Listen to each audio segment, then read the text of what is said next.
తిరిగి క్షత్రియుల వైపు వెళ్ళిందట. రాజులందరూ మంచిగా మందులు గిందులు తాగి వాళ్ళు కూడా పడుకొని ఉన్నారు, ఎప్పుడు పట్టించుకోవట్లేదు. వీళ్ళు కూడా లాభాలు అనుకుంటారా. ఇలా ఒక్కొక్క వర్ణం అందరింటికి వెళుతోంది. ఒకరు పొద్దునే శుక్రవారం బయటకు వచ్చి తలంతా విరవోసం దూకుంటున్నారు. ఆహా, ఎవరి ఇంటి ముందర కల్లాపులు లేవు, ఎక్కడ సరిగా ఏమీ చేయడం లేదు, ఎవరు పట్టించుకోలేదు. అలా అలా చివరికి కడు అంత్య జాతి ఇంటికి వెళ్తారు. పాపం అంటే మన భాషలో అంత్యం, కానీ ఆవిడ దృష్టిలో చాలా పెద్ద ఇల్లు.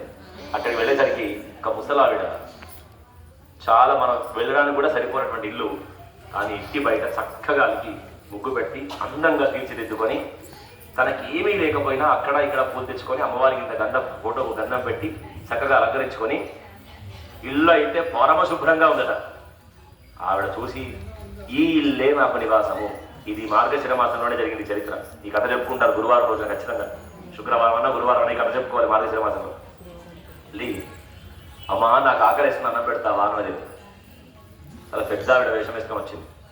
పాపం ఆవిడే వారం రోజుల నుంచి సరిగా తినలేదు, అక్కడ ఇక్కడ అనుకొని ఒక రోజు కడుపు నిండా సంపాదించుకొని తినాలంటే వారం రోజులు కష్టపడితే ఒక రోజు వస్తుంది ఆవిడ. అక్కడ ఇక్కడ యాచన చేసి, అరే శుక్రవారం గురువారం రోజు వచ్చావు నువ్వు, నాకు ఎంత సంతోషం, నాకున్న దాంట్లో పెడతాను కూర్చొని.